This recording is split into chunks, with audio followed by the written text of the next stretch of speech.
This is Business by Design. Friendly conversations with people transforming the tech industry through design and innovation. I'm your host, Marcelo Angel, and this podcast is brought to you by Hakuna. There we go. Awesome. So thank you, John, for joining. Today, we're joined by John Waldmann, CEO and founder of Homebase, a platform used by over 100,000 businesses to simplify workforce management. I'll let John introduce himself and tell a little bit more about Homebase. But as you've seen there on the notes, John, I would like to start by thanking you. And it's been many years working together. It's been like an amazing learning experience for us. So thank you for trusting us. I mean, you were probably one of the first really amazing companies that trusted us back then. We were a really small team, and you helped me, you helped my team. So I want to thank you for that. And and thank you for being here today. Yes, it is super fun to get to do this. I mean, obviously, you and your team have played a big role at different points in our journey and different projects and problems that we've solved on the way to being the company we are today. But it's also fun to see your own journey and the evolution of Hakuna. So, I remember the days when you were the person doing the design work. I know. I remember. I would get so nervous on those calls with you, and I remember this sign is, my God, is it going to be good? What are they going to think about it? What are they going to think about me? And it was amazing. It was amazing. So thank you for that. And to start with a classic intro, can you briefly introduce yourself? Yeah, I'll give a quick introduction to myself and to Homebase. I'm John. I'm the founder and CEO of Homebase. Homebase is the leading app for local businesses to manage their team. So we do help over 150,000 local businesses and over 2 million workers manage everything around work. So that is scheduling, time tracking, pay, HR, onboarding, hiring, the full range of challenges that you face in work, purpose-built for local businesses. That's fantastic. And you serve how many customers? You said 100,000 more or less? Yeah, over 150,000 businesses and over 2 million workers. And how many offices do you have? We have 4 offices. When we first started working together, it was San Francisco and Houston. And now we've also got Denver and Toronto. And the other question is, how much have you raised so far as a company? Good question. I guess over 100 million at this point for the company. Congratulations. And how does it feel to put all that on the table and look back at when you started like 10 years ago, more than 10 years ago? Did you see all this come? I mean, I guess it was part of your vision or something that you dreamed about back then, or? Yeah, I think part of the journey as being the founder is I don't look back that often. If I'm honest, there's an occasional moment like this where I'll get to look backwards and reflect, but most of the time very much looking forward and what's ahead of us. But going back to the start of Homebase, the goal of Homebase from the beginning was to be the platform of work for local businesses. The starting point, my co-founder and I had worked together doing small business stuff in a totally different context. But he and I also have very good friends who own and run restaurants. I'm from Seattle originally. My buddies were up there. They had just started their first restaurant and were going through all the challenges of managing work.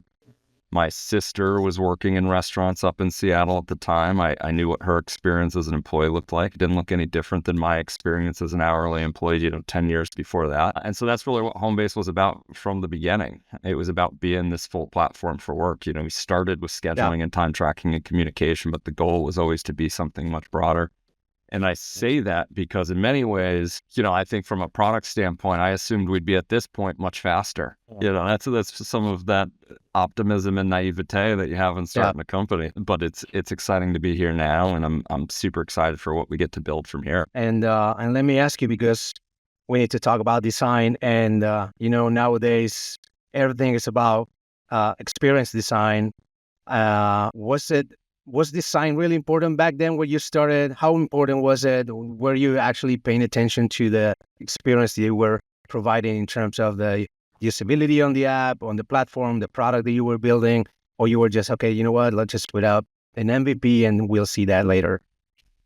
Yeah, design was always super important for us. Little known fact about Homebase is that I actually started thinking about it when I was a student at Stanford Design School, the D School.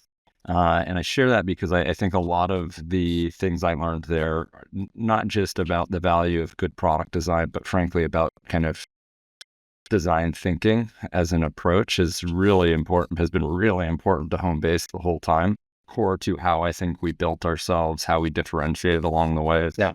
Big part of it was being very, very clear on who our customers were, getting painfully close to them and making sure that we were iterating through solutions with them. And, the role of design in that's been huge at every stage. That's fantastic. Yeah. And you just mentioned that today you were doing a customer visit, listening to your customers, going out there, knocking doors. And I guess that's a way to see that it was always important to understand your customer and then go out and build something that they actually really need, right? Yeah, I think, one of the challenges I had in the early days is I'd never built software before in my life when starting Homebase. I was not a software engineer. I had never worked at a software company. I had never been in world of product. And so it was a totally new experience for me. But I think in hindsight, it served me really well because the thing that I could do during that period was just talk to a lot of customers. And I met so many businesses, hundreds of businesses in that first year of just kind of trying to understand the challenges that we could solve, the pain points that we'd solve. And it's carried me well, but I think it also allowed us to do something quite different when we were actually building the software. Mm-hmm.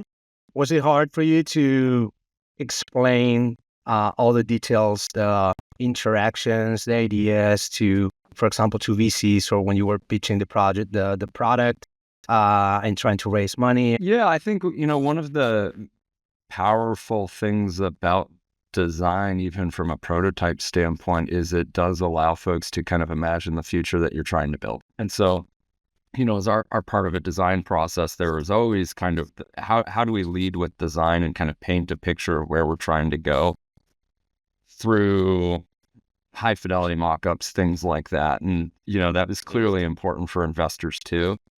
I think back in like 2014, small business software was not popular. The kinds of problems that we were trying to serve were not popular from an investor standpoint.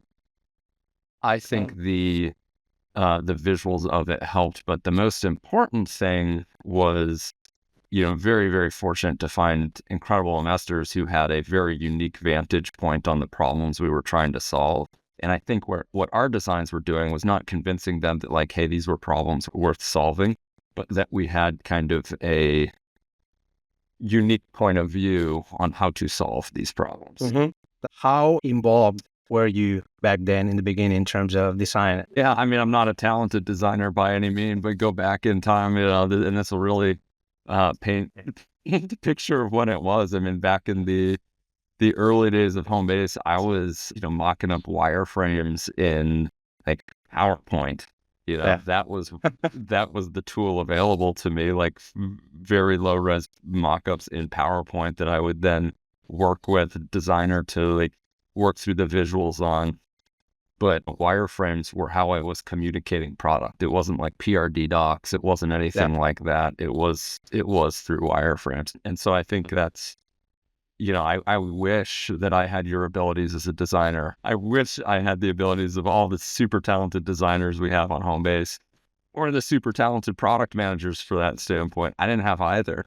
But what I did have was kind of a really good understanding of our customers. But you always had the eye. You always had the good criteria. And when we had the chance to work together, it was always a pleasure to see that and to see the understanding of design in all senses. It's not only on the UX and the product, also on branding. And you were always involved in you were always really close to the marketing side, for example, on your branding work. So, and you can see that. And I guess that was always really, really important for you, let's say, and it still is, I assume. It totally is. I know sometimes the team would wish that I was probably a little less involved with it when I'm sending them like minor text updates on the website because I don't like the copy. That still happens, but I do care a lot about it. And, I do think one of the things in my own evolution and where I think I've gotten better as a leader is kind of not just having the point of view, but getting better at how to communicate it and how to make it something that is broadly understood within the company.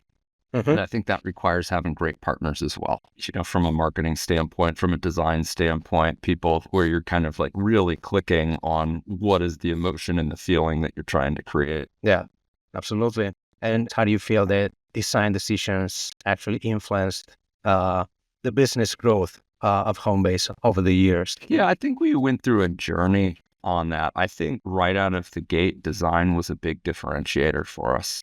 I think we had a very distinct point of view on who we were building our product for, and it was a very different time in the world of software. One of the things that was very different about Homebase versus many companies that had been around for 5 to 7 years at that point were that we were building Homebase like it was a consumer app as opposed to enterprise software. We were not building this with a bunch of long settings pages and drop downs and things like that. It was designed for simplicity. Make it fun to use, make it easy to use, lean into mobile from the beginning. All of those things were true. And I think that was true on the marketing design as well. This wasn't about it's never been about scheduling. It's not about being kind of a generic payroll company or something like that. Yeah. It's about being super clear in who we talk to and not being afraid to own that. I think we were really good at that in the early days. I think there was a period where we wandered through the desert a little bit from a design standpoint. And if I take a step back, I think it was, and kind of reflect on why it was, I think as the team was getting bigger and some of the controls and point of view were getting a little bit looser, we didn't yet make the jump to how are we codifying the things that we believe and the point of view that we want to have as a company.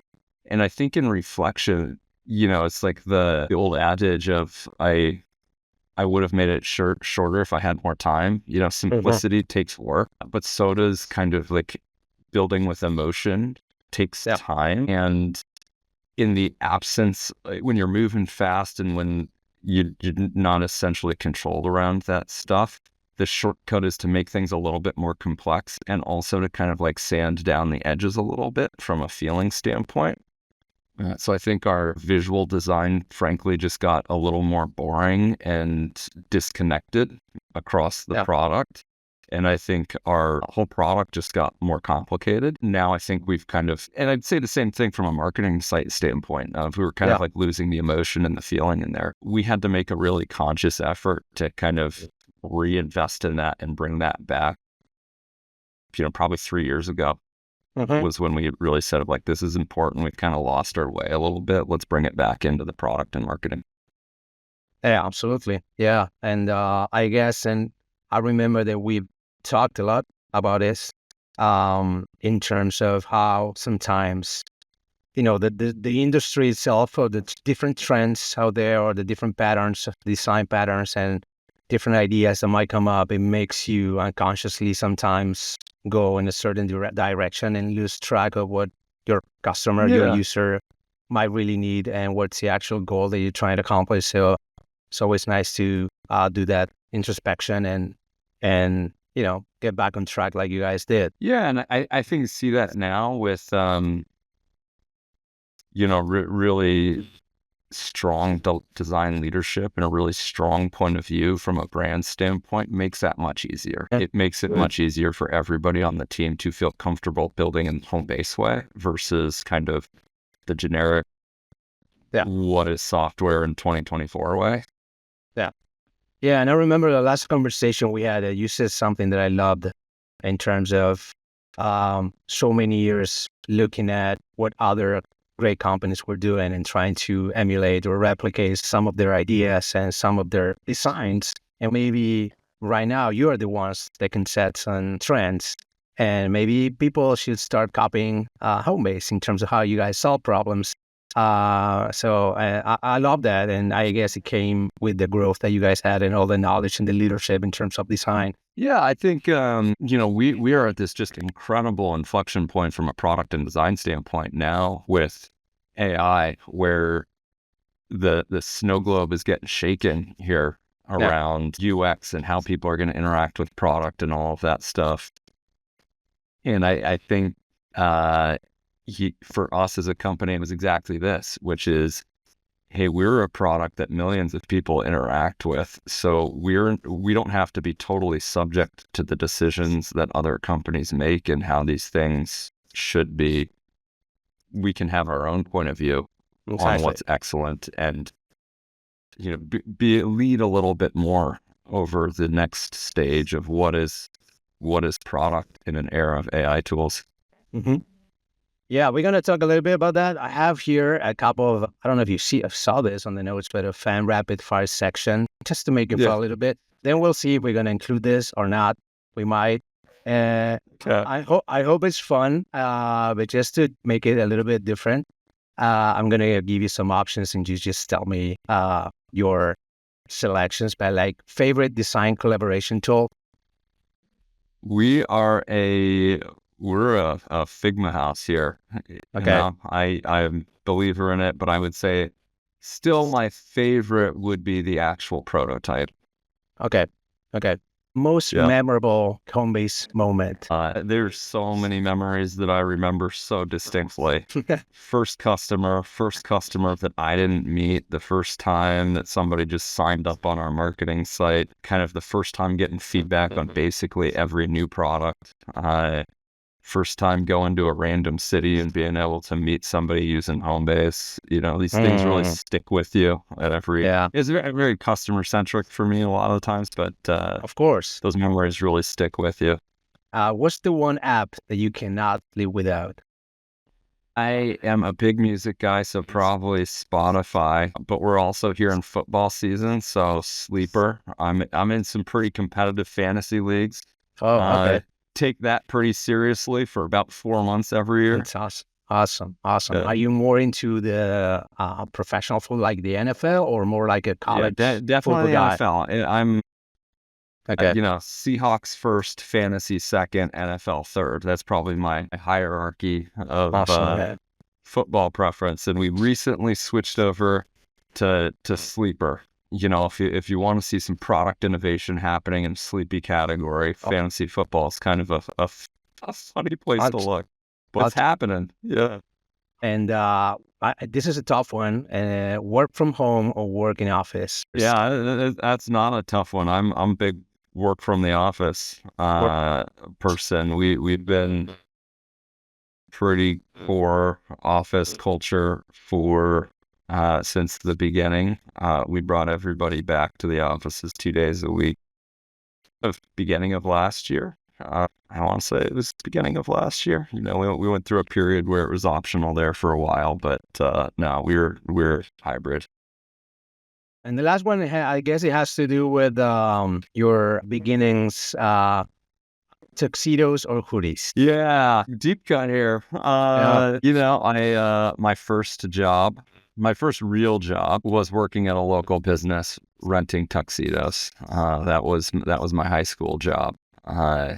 Outside of the weird entrepreneurial stuff I was doing. So I got really knowledgeable about tuxedos. I can hem pants to this day, sew on buttons, size your fit as needed. Those were the things I was doing back then. And I'll tell you, one of the things that I think is incredible about serving local businesses is local businesses and the types of industries we serve represent the first job for most Americans. Most Americans will get started in hourly work in things like restaurant and retail. And so the experience that people have on those jobs has a pretty profound impact on their relationship to work, how they think about work. For me, talking about those memories that stick with you, I will never forget the first time I was handed the money bag at the end of the day and trusted to drop it off. The first time I was given the key to the store to close down.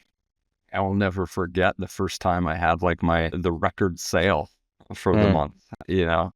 I was entrusted with a lot of responsibility early on, and those are the things that kind of stick with you. Yeah, I can imagine. But let me go back, and we need to go back to some design questions. What were some of the biggest challenges that you faced, in the early days compared to now? Man, I mean, it's It's different by every stage, for sure. I think one of the things about running a high growth company for 10 plus years at this point is it's never been one company. Every couple Yeah. of years, it's like a totally different company. It feels totally different. The kinds of challenges we're solving are totally different.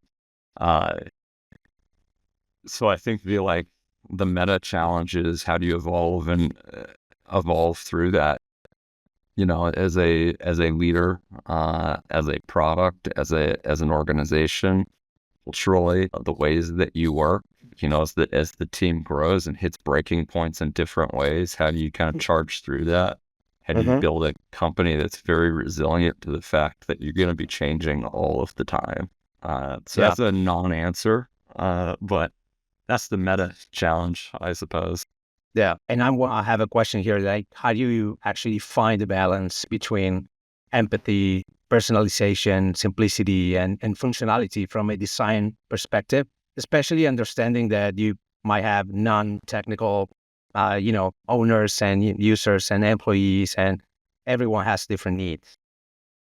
Yeah, I think it's such a challenge, but it's been so core to, I think, fundamental product beliefs here from day one were keep it easy to use and build with emotion. I think those two things have been consistent throughout the entire journey and every single product that we have built. To the earlier point, it absolutely is a challenge to do that. And it's required us to mature as a company and allow to take it on. Like, I go back in time. One of the things that I was thinking about this recently. So we just launched a task manager. Awesome product. Really excited for it. Really powerful tool for local businesses who are managing a incredibly complicated set of operations. So how do you help them streamline that and do it in an easy mobile way such that their team can navigate the things that they need to do, that managers can keep track of what's getting done, that you can make it easier to onboard and train your teams, like lots of value that's provided in a really good task manager.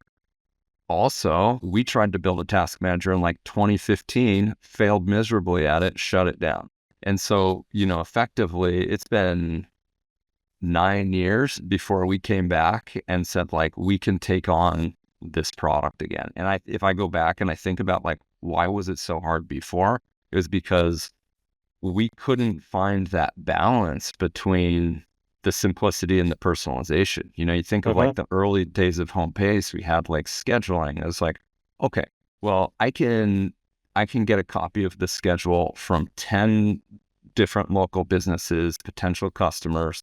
9 out of 10 of these schedules are going to visually look the same.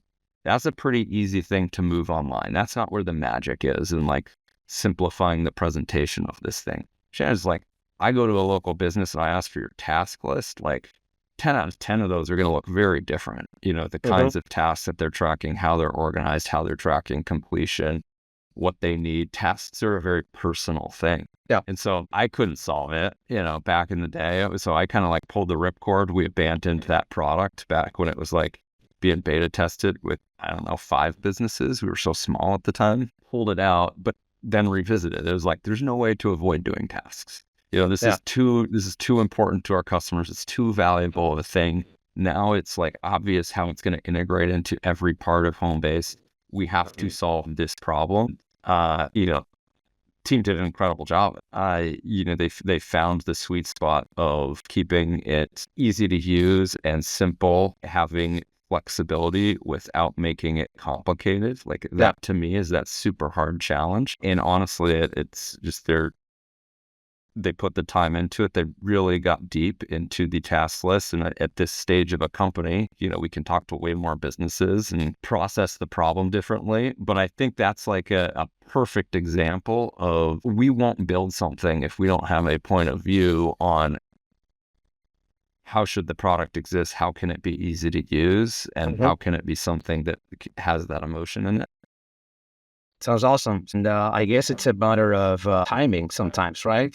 It's all about the stage of the company, and things were totally different back then. And now it's probably, again, the right timing to do this. And you have the tools, the resources, and the knowledge. Yeah, I think that's been one of the lessons. I think if it is possible from a product standpoint, when you're getting started to be too ambitious, you got this end state of where you want to be. And obviously you want to get there as quickly as possible. And that means like being multi-product and all of that. And I think there are many parts where we did a really good job navigating that. And frankly, plenty of places where like we were trying to do too much too soon. And we were like over our skis in terms of our capacity as a team, over our skis in terms of our capabilities as a team. And so I think we're getting better at that. The temptation's always there, but we're getting better at that. And it helps having people around you could pump the brakes every now and then. Yeah, absolutely. And how do you see let's talk about the future a little bit in terms of how do you see AI? How are you guys thinking about leveraging AI or any other new technology that might come up?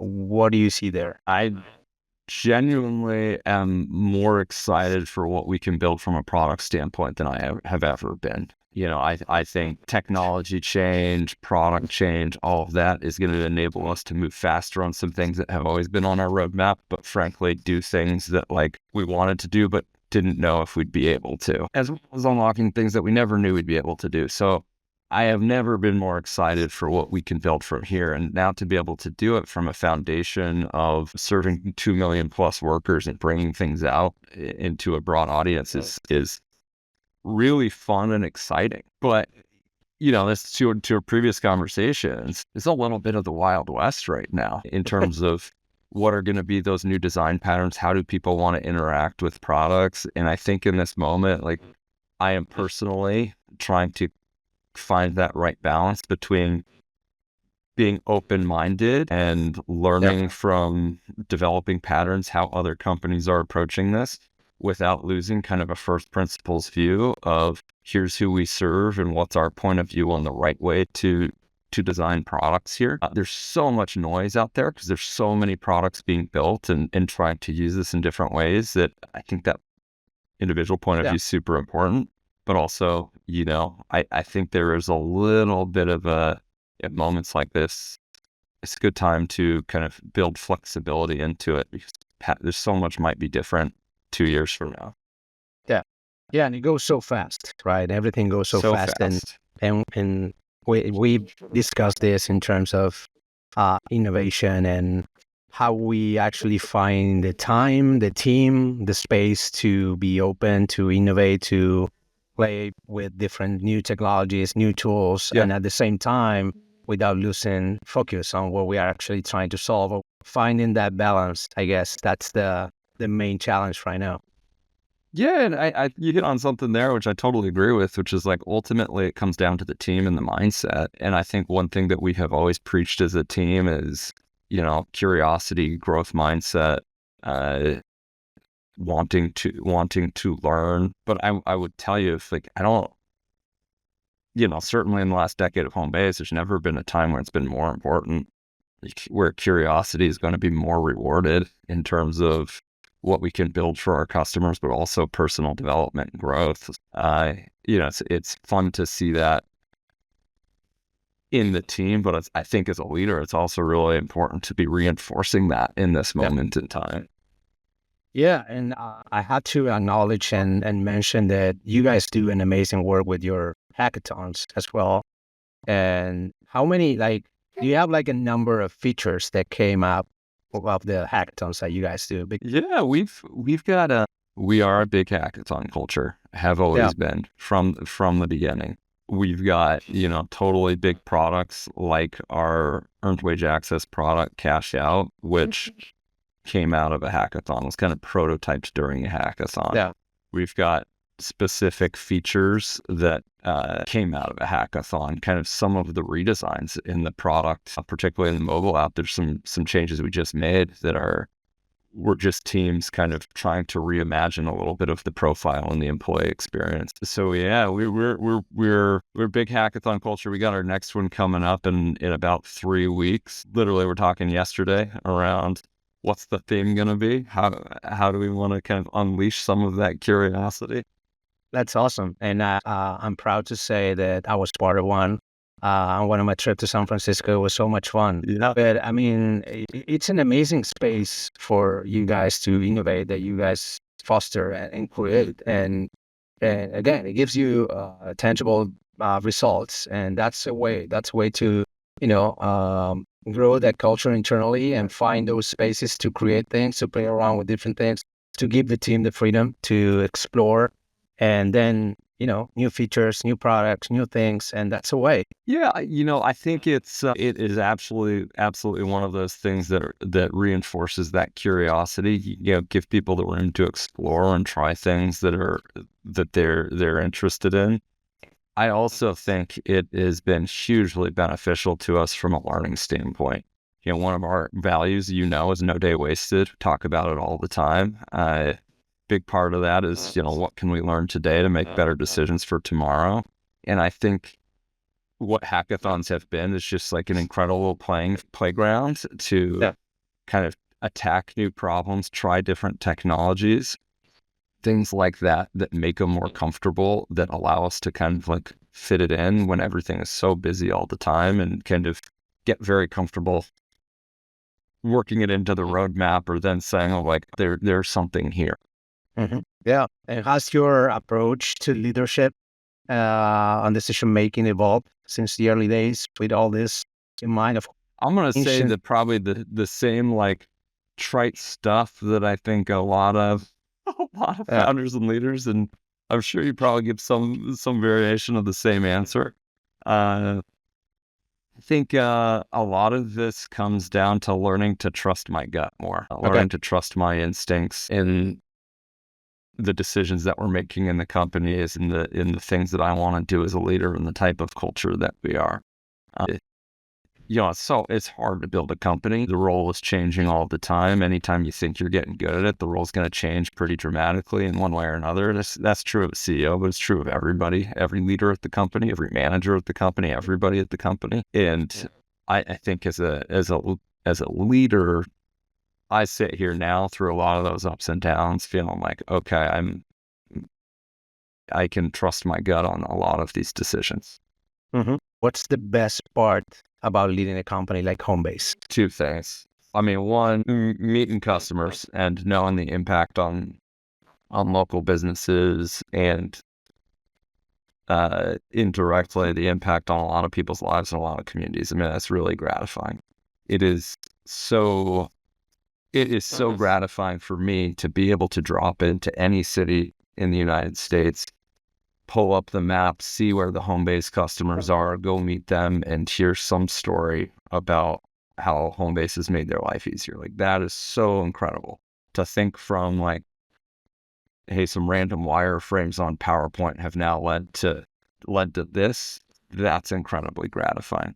And then I think from a company standpoint, the really cool thing internally on a growth company is companies growing creates so much opportunity, and getting to see people grow through that is so awesome. We've got folks who have been at Homebase for a long time that keep taking on new challenges, grown into new roles. We've got folks that started in customer support and are playing totally different roles at Homebase now. It's so fun to see the growth and the acceleration that people have had in their careers as a result of time at Homebase, the kind of professional impact that this has had. I'd say, like, I love all of those external milestones and the product milestones and all of that. The only thing that rivals it for me is when we're going through like promotions at Homebase and getting to see people kind of taking on more and more responsibility and growing in new roles. That's the other really cool thing about leading a company. That's fantastic. Yeah, I guess what's one of the most rewarding parts of leading a company is seeing people grow, and of course, together with seeing your clients and your customers grow as well and making an impact. Yeah. And thank you so much, John, for sharing your journey. I mean, the last question that we have is, what's next for Homebase right now? Like, any new projects, ideas, new directions that you want to share or that you're thinking about? Said earlier, but I mean it, I've never been more excited for what's possible from a product standpoint than where we are right now. We just released a bunch of new products and features last week, from task tips, background checks, portable benefits, a wide range of things to make work easier for the full team. but I think we're just getting started. So, stay tuned. We've got some big things planned for next year. We will. And thank you so much, John. Thanks again for being our first guest on our new show. And let's talk soon. Yeah. Thanks for having me. And thanks for being such a great partner. Awesome. See you later. See you, Marcelo.